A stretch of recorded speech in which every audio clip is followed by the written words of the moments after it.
Hello, and welcome to our next episode of Architecture and You, an informative collaboration between AIA Florida and the Florida Foundation for Architecture. I'm Rhonda Hammond, AIA, your host of the Voice of Florida Architecture. I'm here with Stephen Ruby, AIA, Chair of the Florida Foundation. Hi, Stephen, welcome. Good morning, Rhonda. It's great to be with you again. We at Florida Foundation for Architecture are so pleased to be joining you in this series, Architecture and You. We feel it's promoting your mission to promote our profession to the public. Our vision for this series is to explore with our viewers the spaces we live in, work in, play in, and maybe even dream about. We'll be diving into a topic that affects all of us in so many ways. Even if we don't realize it, the value of architecture and the art and the architect in our everyday lives. When we think about architecture, we might picture famous buildings or eye-catching designs, but architecture is so much more than that. It shapes our communities, influences how we feel in the spaces we move through, and helps solve real world problems such as housing and climate change, safety, and public health. Architects don't just design buildings, they imagine better ways for us to live together, whether it's a local library, a hospital, a school, a park, or our own home. There's a lot of thought that goes into architecture, a lot of care, a lot of skill, and how we make these spaces real. Throughout this series, we'll be exploring examples of why architecture matters, what architects really do, and how good design can improve our lives in ways that we may not really expect. Today, we're having a conversation with Timothy McCarthy, AIA, RIBA, from Hart Howerton in New York, Manhattan in New York. Tim and his firm specialize in hospitality design internationally. Tim is a leader in planning and designing solutions that create enduring places. His work in hospitality design focuses on innovation through designing for healthy living. His designs are transformative and result in memorable spaces and places. Tim's recent work includes the Naples Beach Club, a Four Seasons beach resort, the Old Naples Hotel, Jupiter Island Club, Half Moon in Jamaica, Ocean Forest at Sea Island, the Spa at the Inns of Aurora, and a global expansion of the Cabot collection of hotels and resorts. Tim holds a master's degree from the University of Pennsylvania and a Bachelor of Architecture degree from the University of Notre Dame. He is a registered architect in many states and in the UK. He is a member of the American Institute of Architects, the Royal Institute of British Architects, and the Urban Land Institute. He has practiced in both US and the UK. Welcome, Tim. Good morning. Thank you for being here today. Stephen, thanks for that introduction. And Rhonda, thanks for the invitation to be with you all today. Great. Most welcome. Tim, I'd like to focus our discussion this morning on communicating to our audience what makes hotels and resorts special, memorable to its guests, and appropriate to its place. Your firm specializes in hospitality and resort projects internationally, as we said. Your portfolio is diverse in its scale, its type, its location, and its impact on the communities that you work in. I've experienced several of your projects, both here in the United States and offshore, and each one is different. There doesn't seem to be a signature style or character that we could identify your firm by. Why is that so? Well, it comes out of a long-standing tradition of who we hire and who we're working with. And it's rooted in a way of thinking about architecture and placemaking that is perhaps a little bit different. We're not necessarily seeking that next architecture magazine cover. We're not necessarily seeking some of the things where a building is about, hey, look at me. I came in and I'm imposing a form or a shape or a way of living in a particular community. Instead, we're really focused on a process that looks to understand where we're working, who we're working with, and more importantly, who collectively we're delivering a new place to extend the legacy of an existing community or begin to imagine a way of inhabiting a piece of land or a location around the globe, whether that's in the mountains, whether that's on the beaches, whether that's in the cities, whether that's rehabilitating existing buildings and imagining the next generation of ways that that particular facility can be used. And doing that in a way that then combines, I think uniquely in our practice, it combines the thinking of planners and landscape architects and interior designers alongside our architects, all in one office, working in an interdisciplinary way to think about what's a day in the life of this place. And if that's the leading question, our work becomes an outcome of those objectives. Rather than imagining a form or a shape from the outset. Those early sketches are really about circulation, space making, understanding what it is that we need to protect and celebrate, and ways that our work can live alongside those pre-existing conditions. Well, Tim, I've seen your work in its early stages, and you do something that I think many architects may not do. You delve deeply into the research of a community when you step into it. You're coming from New York, and you come to New York and you come down for a town in Florida, and they're going to go, "Oh, this is a New Yorker trying to impose his will on us." But you don't do that.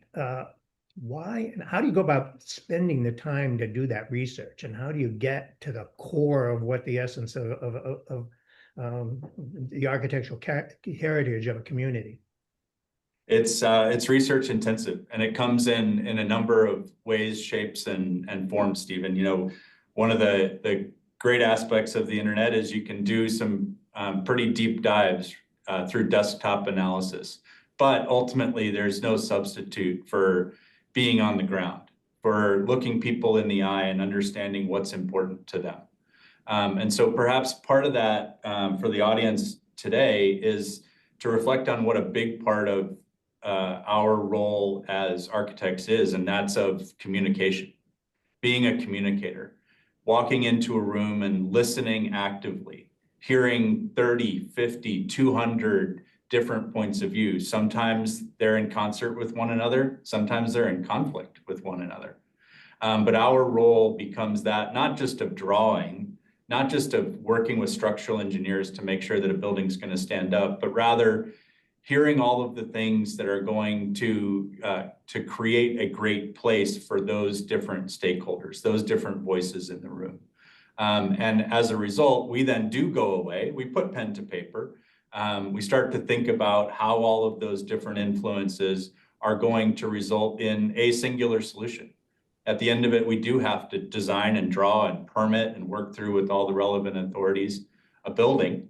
But when we come up with that design, we then think about how are we going to share this back to all of those different voices and stakeholders?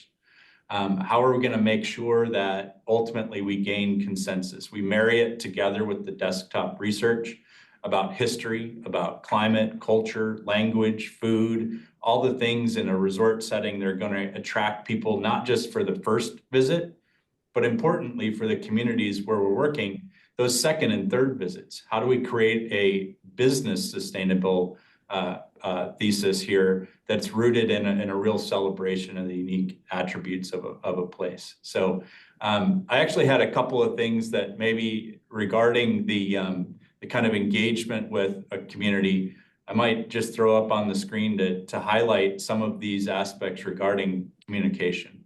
Sure. So why don't I go ahead and introduce you to a project that we've been working on for a number of years. This is out on the West Coast, but we have a lot of great iPhone shots from the engagement with the community that I thought would be really worthwhile sharing, that we might end up needing to draw the building that is on screen. We might be working with civil engineers and landscape architects to think about the physical environment. But in this case, we had to first understand the community where we're working. So we're out on the peninsula in the San Francisco Bay Area. We're down in a community called Bellhaven, which is very near Palo Alto, Menlo Park that you see here on the map in the inset in the lower right. But in the upper left of the triangle was a long-standing community asset, the Onetta Harris Community Center. And it had a number of different programmatic requirements, but it was also reaching the end of its useful life and a need for reimagination. And so through a process of engagement with the community, we were able to ultimately derive a new site plan and deliver on that. But it started with great Saturday work sessions with the community, where we're thinking about pulling together images of aspirations. What might we be able to do if we were to reimagine this as a brand new facility? Taking notes, you can see here Post-it notes and my colleagues engaging with all ages that you see reflected in these photographs, and then consolidating these in work after the meeting, coming back and sharing back to the community. Okay, we heard all of these different things. Here are some common themes. Here then ultimately are ways to think about how an existing set of floor plans, which everybody has come to know and understands how to use and understands who they might interact with as they pass from point A to point B within a building, and start to imagine new sizes, new shapes, new relationships on the left-hand side. So whether that's focused on, in this particular screen, the use that the senior citizens might have for the facility, but also at the other end of the demographic spectrum, other ways of engaging kids and the youth, to think about ways that we're engaging with technology and library and resources, and ultimately in concert with one another, then coming up with a new plan that is able to be delivered to the community, and do it in a way that combines it with smart decision-making relative to the long-term operating costs for the community. And so in this instance, delivering a net zero building, where we're able to take some of those constraints off of the community on a go-forward basis in terms of having to pay perpetually for energy and other things that it takes for the building to operate.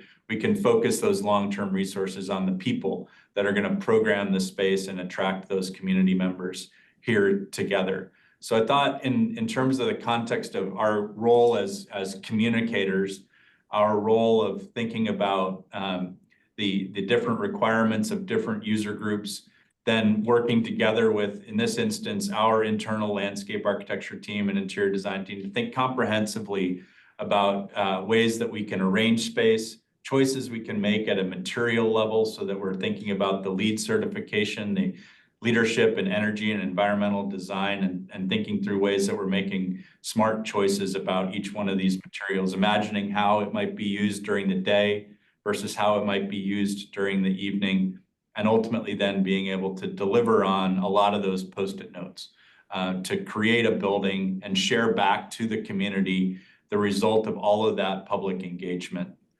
combined with the knowledge and history of the particular place. Wonderful project, Tim. That kind of leads me into something I've been thinking. I think we've had this discussion before.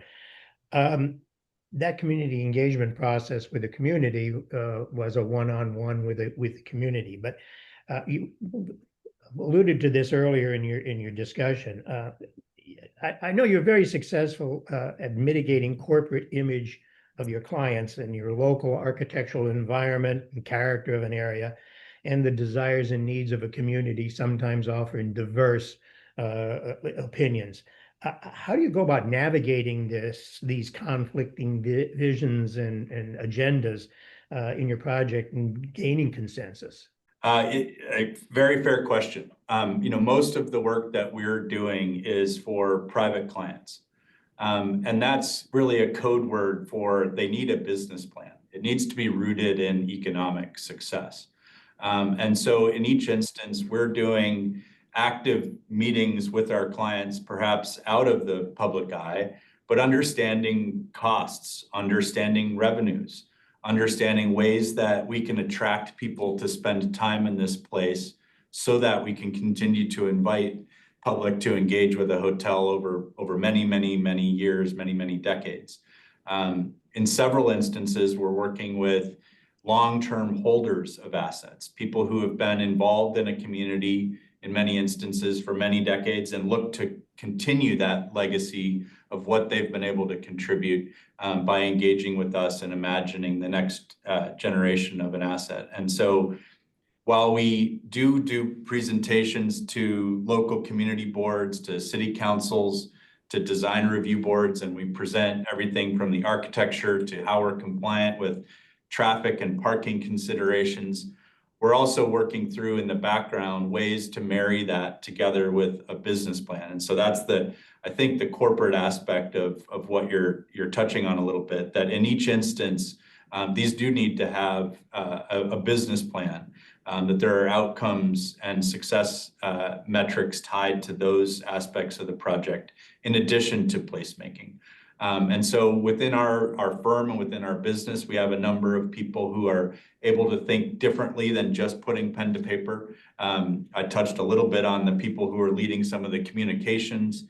We have others who are focused on waterproofing, or others who are focused on deep energy modeling and analyses of the buildings and thinking about ways that buildings and facades can rotate and change so that we can eliminate some of the requirements for energy in the first instance just by having a passive building that incorporates some of these clever solutions for extended roofs and eaves that shade the windows and reduce how much sun actually gets into the building in the first place while still celebrating great views. We have all of those different experts in the business, but we also have a whole network of professionals that we engage with as we start to think about how do we run a business case analysis in parallel to a series of sketches and measuring square footages and reaching out to contractor partners who are able to provide up to the minute information relative to labor costs or material costs.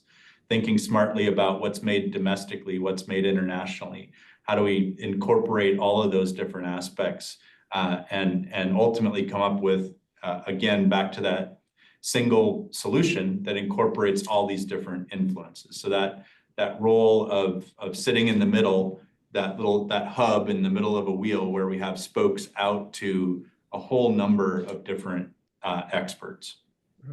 Yeah, I think one of the things that in my community there's a sensitivity to is architecture that is corporate architecture, that has corporate image, and you deal with major hospitality corporations. And it seems that your product never really, as I said, you can't find a signature style for your firm. I also see that you don't see a signature corporate style in what you're producing. Is it difficult to gear and to lead your clients maybe away from a corporate image?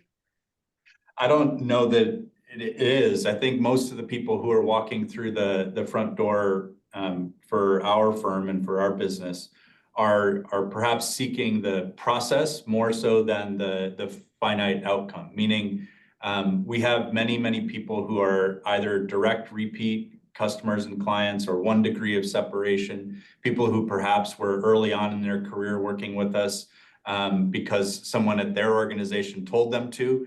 And then subsequent to that, after successfully delivering that project, perhaps they're in a position somewhere else to turn around and say, that's the type of process, that's the type of thinking that we need on a new opportunity. And therefore, let's go through and engage with their firm. Let's engage with a team that they might recommend inviting to the table. And out of that, we'll have something really unique. I think the parallel, on the corporate and the operator side. So in the hospitality space, you'll often have an owner of the building, somebody who pays for the building. You'll have an operator who's really just the staff and the employees that make that place work on a day-to-day basis. And then you have us as consultants, a group of engineers and designers who are thinking about everything from interior design to lighting design to architectural design. And all of those different roles come with different expectations, but increasingly those operators are actively seeking things that are unique to a particular community.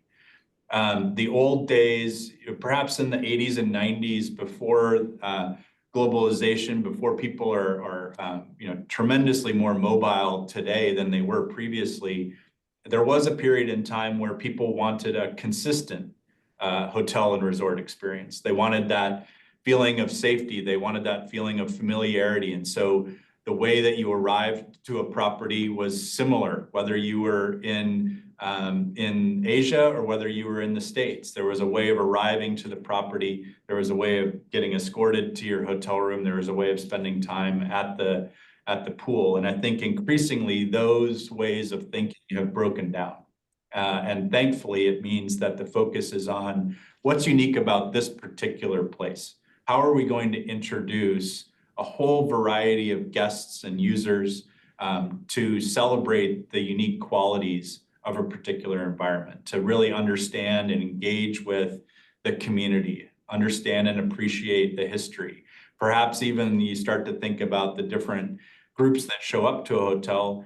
As a family, maybe the kids are off learning about crops, or maybe they're out doing reptile hunts in the woods, or in the case of Florida, in the Everglades or something like that. And they come back and at the dinner table are sharing all sorts of stories. And in the interim, parents might have gone and had a day at the spa. Maybe the grandparents went to golf, but that multiple generation experience then coming back together at the end of the day is what we're really seeking. So, when we can see all of those different demographics and user groups and things celebrating this, it means that we've got to do our homework. We've got to understand what it is that guest is going to be seeking, and start to design really rooted in what's the user experience going to be. The architecture will be a derivative of that. And so if we start with those types of questions, you get wildly different results. So just for your audience, I might share a couple of images just to kind of bring that a little bit to life in terms of the diversity of things that we're doing.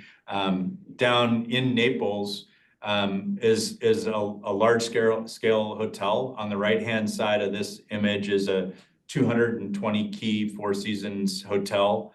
On the left-hand side are 3 residential buildings on the beach. So those are new construction. It has a way of imagining how do you reinvent the 1- and 2-story beach cottages that were historically found in Naples. If you reflect even back as far as the late 19th century, arriving to the community by water, coming in on the pier, having gotten on in Tampa and worked your way down the coast. And there's the great community of 1- and 2-story cottages that still today are part of the historical district, registered with with DC and with Tallahassee in terms of the historic preservation groups. And so in this instance, how do you reinterpret that for 5- and 7-story architecture? But how might you also still come to the beach here in the foreground of the image and have a 1-story beach-like cottage that actually becomes the restaurant and an experience, not just for the guests and those who choose to live here in the condominiums, but also for the community who can come and continue to celebrate those great life events and those milestone experiences right there next to the setting sun. But at the other end of the spectrum, if you go to Panama and you think about working in an archipelago of islands off the west coast of Panama, you have a very different type of approach where it's delicate rooftops dropped into a really wonderful jungle environment.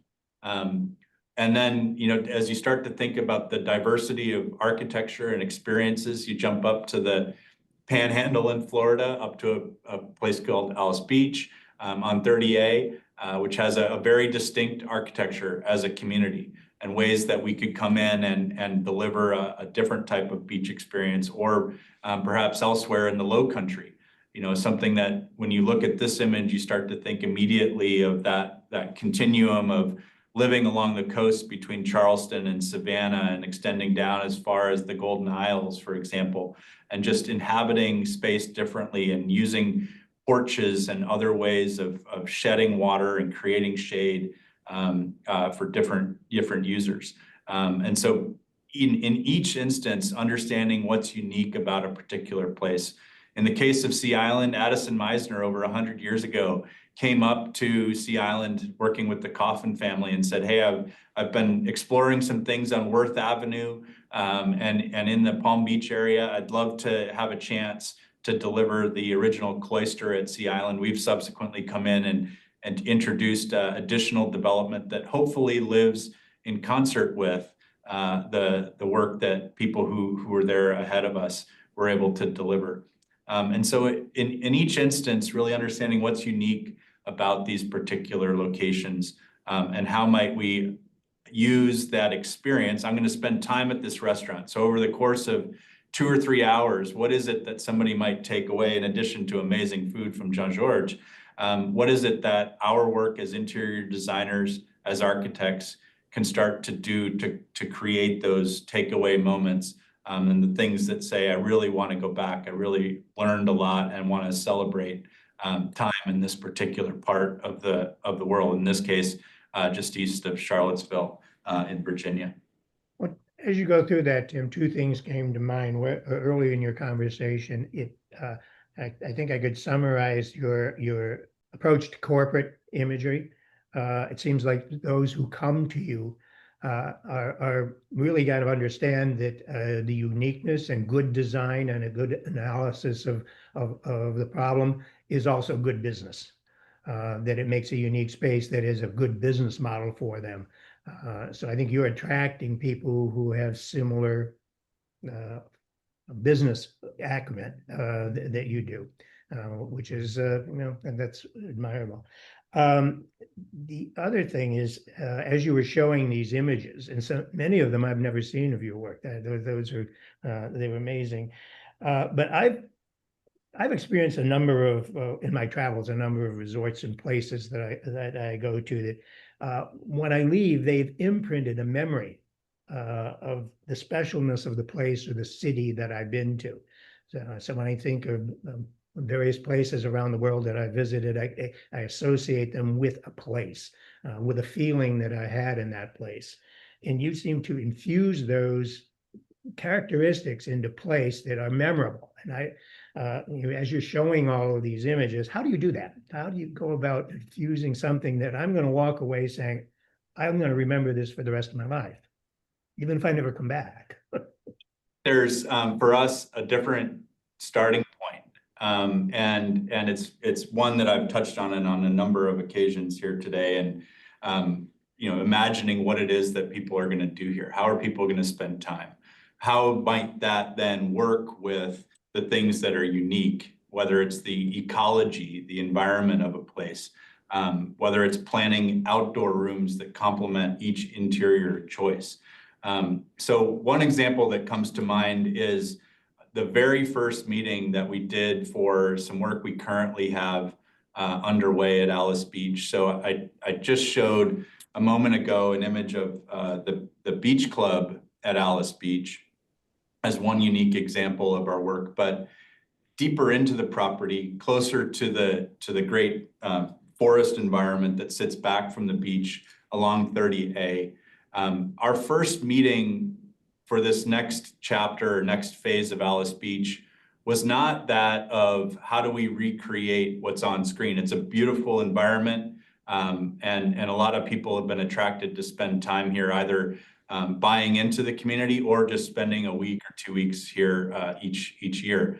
But this next sequence of slides that I'd love to share with you was the very first meeting we did, where we as architects, we as landscape architects, we as interior designers showed up not with the answer about the architecture, but rather with an imaginary story about how a young girl named Alice was going to spend time here.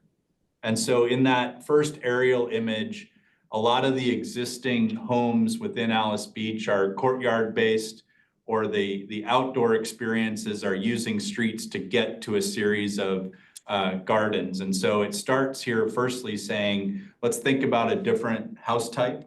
Perhaps that home has a yard around it. It has great sleeping porches that you can see here with shutters.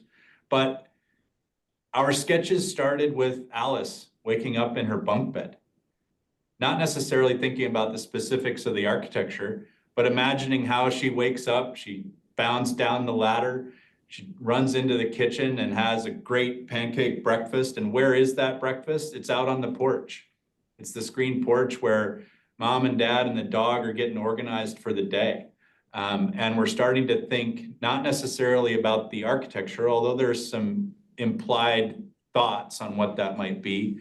It's about creating a space for that community to come together to start their day. A space where Alice can reach out to her friends and say, hey, it's time to go. Let's grab the dogs and let's head out. Let's go out and see if we can find that bird that we saw yesterday. And so they can leave the home after that great breakfast. They can go along a great street network where we're thinking, along with our civil engineers and our landscape architecture team, what's that great safe street solution that we can implement within this community so that the kids or the grandkids can go out and spend time and they can be gone all day and spend their time very safely, while at the same time, mom and dad have that peace of mind, right? They can spend time back at home, clearing the inbox or reading a book, just spending time together, while meanwhile Alice is off exploring and discovering and finding moments of architecture and site planning where we can start to name and imagine a way that people come together and have things like learning moments on the left, where that great bird that you might see in the air, or maybe it's on the ground, you're able to see and learn about it, overlooking, seeing the vegetation, having a moment of shade as you move out of some of these streets. And then you start to see other ways of engaging with the community, whether it's the bridges that move you from point A to point B. And ultimately, those bridges get you to an amenity, an experience where instead of drawing a pool, we just start to draw a version of how people might come together, whether it's in the fitness type of arrangement in the laps on the prior pool, or kids jumping in and bombing each other in the water. And so we have yet to put pen to paper with scales and say, how big is this pool going to be? It's really starting to evoke emotion, and how those family members might come back at the grill and grab a sandwich, or even some guests show up. So now Alice has her grandparents arrive. And so what's that environment? What's that setting? What might they do in the afternoon and the evening as they spend time back here and all the way through to eventually heading to bed. But in this instance, Alice Beach, it's in the name, has a wonderful beach club, a wonderful presence along the white sand of the coast there. But in this instance, we imagined a way of living at Alice Beach without even necessarily having to go to the beach, and getting Alice all the way back into her bunk bed, into the parents' arms. So we started with a storyboard, and that storyboard, of course, in our minds, was keyed into a site plan. So in parallel, we were able to walk our clients through an imaginary day in the life of this particular place. But then it all is rooted in a series of buildings, of landscapes, of experiences that come together to start to then celebrate the unique moments. What is it that we need to draw as specific buildings? What is it that we need to understand? Does the investment make sense? How will it continue to support the requirements of the community? All those different homework that preceded this to say, okay, we need to combine it with a certain number of seats inside of a restaurant that has glazing that can open out for the different times a year, but can also be enclosed and glazed and air conditioned or heated when we need to. And then the ways that an infinity edge pool could engage with the environment here. And of course, over time, those early stage watercolors start to become more rigid computer drawings, and ultimately real renderings that start to combine with lighting designer choices and interior designer choices of FF&E. And so that's I think a unique or different way of engaging with our clients that perhaps result in those types of places, Stephen, that you're mentioning, where it was all rooted from the very, very outset in what are those memories somebody's going to take away, and the interaction with friends of their same age, parents, grandparents starting to think about things perhaps a little bit differently than an architect with a capital A who draws buildings for a living. That is wonderful, because what you've done is planted an emotion and an image and a feeling that then makes it easier to communicate the architecture that will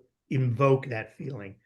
Rhonda and I've had this conversation about storytelling and architects. Every architect in every project has a story.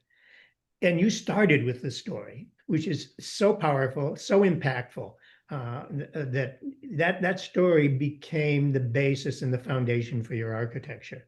So, we feel that storytelling, we need to tell our story, and architects aren't always good at, you say, communicating. Yes, we can communicate the technical details and the image, but the story behind what we do and how we do it is so important and so impactful, and it makes our product more understandable to the community if they understand that story behind it.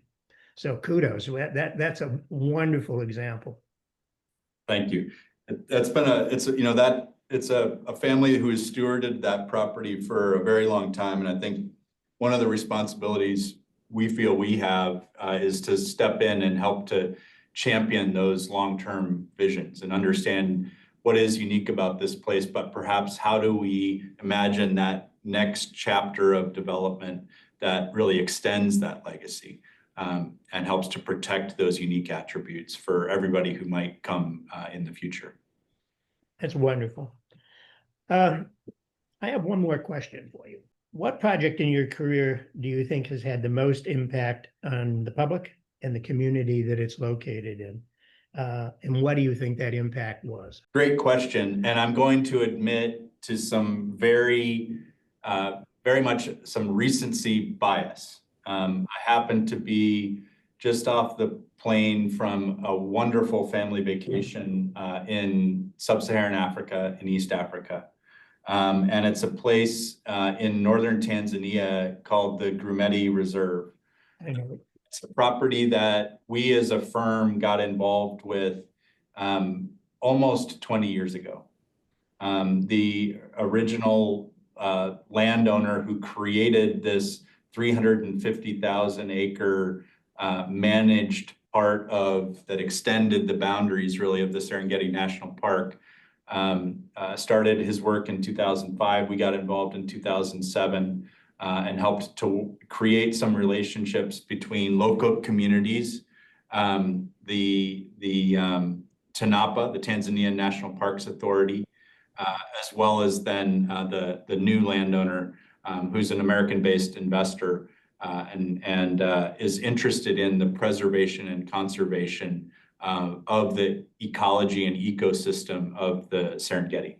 And so in the context of the recency bias, I went over to see some things that when I was based in London, we started this work in 2007 with large-scale GIS, which is a software that we as architects and planners use. It is a great repository of all sorts of data, whether it's about the natural conditions on a piece of land, so the slope and shape of a piece of topography and land, or water and stormwater and rainwater. It also includes the GIS database includes population and other statistics, but it's a wonderful resource where we were able to, in the first instance, get our hands around what's unique about this place, to engage with, in that instance, the Frankfurt Zoological Society to understand what are the existing bio corridors, the migratory patterns, recognizing that it's part of the great migration of wildebeest. But how might we then ultimately use hospitality and development to help fund in perpetuity the preservation and protection of this land? And so we got involved firstly as master planners. We then complemented that role with some strategic thinking that helped to create some of these relationships between different players. But then we executed on some architecture within that context to say, how might we host people here? how might the revenue associated with somebody coming to pay to stay here be used to fund anti-poaching programs, be used to fund the research into how do we protect rhino and the genes and DNAs? How might we rehabilitate rhino? I was being there a couple of weeks ago. There's a rhino, for example, that was relocated from the San Diego Zoo. It had kind of exhausted its life in San Diego, and it needed to be rehabilitated, rehabituated into the natural environment. And so they're slowly working their way through that. They've done it successfully with 11 rhino thus far, and they have another couple underway, slowly introducing them back to the wildlife and the rhythms of weather over the course of the year, recognizing how cyclical it is before they ultimately move them out into the park. And so all of that is a direct result of finding that right location where we could introduce an architectural assignment and work as landscape architects and interior designers to deliver those experiences. And so, of course, there's the amazing value that's reflected in the wildlife and in the place. And in the case of Tanzania, they're very much focused on the highest end, basically saying we can employ just as many people, but perhaps with less of an impact relative to the amount of guests that need to come, because we can charge more. And so there's different philosophies as you look all over East Africa in terms of attracting the tourism dollar. But one of the Tanzanian solutions is to focus on fewer visitors at a higher end, and then ultimately that real revenue totals a sum that can protect and preserve some of those experiences. So just to kind of put a little bit of imagery alongside that, it's a very small scale hotel in this instance. So while on the one hand, we looked at some images earlier of things as large as Naples, in this instance, you're down in that 20 to 30 room environment. And so you see a central lodge with a number of separate accommodations that once that sun goes through, you're actually being escorted by a security guard because there's no fences between you and the wildlife. So if they decide that they need to eat, if a giraffe needs to eat a particular acacia tree, they're going to be right outside the front door when you go to get into your safari truck.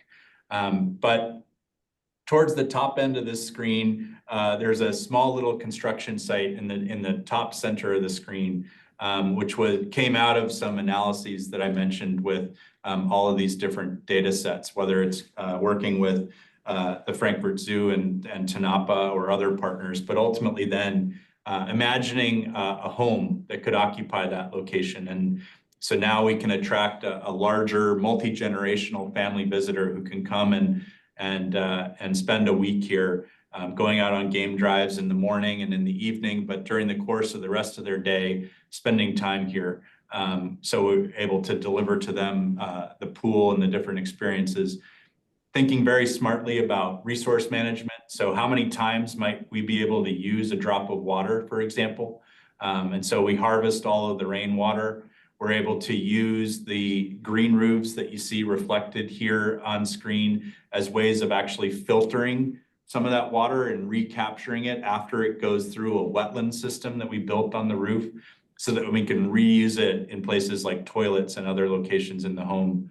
And so you get an experience as a guest like this, where in the evening you might come down and have this great view out to sunset, but earlier in the day, you were up at the pool or you headed out onto your game drive.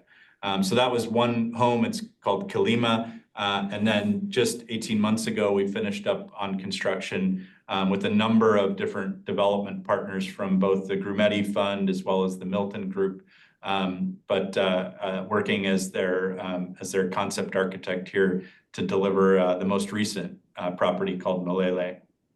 So it came out of some of those early sketches. You can see here in the bottom right that sketch is much more about the table. It consumes a huge amount of the image, and then the architecture is implied.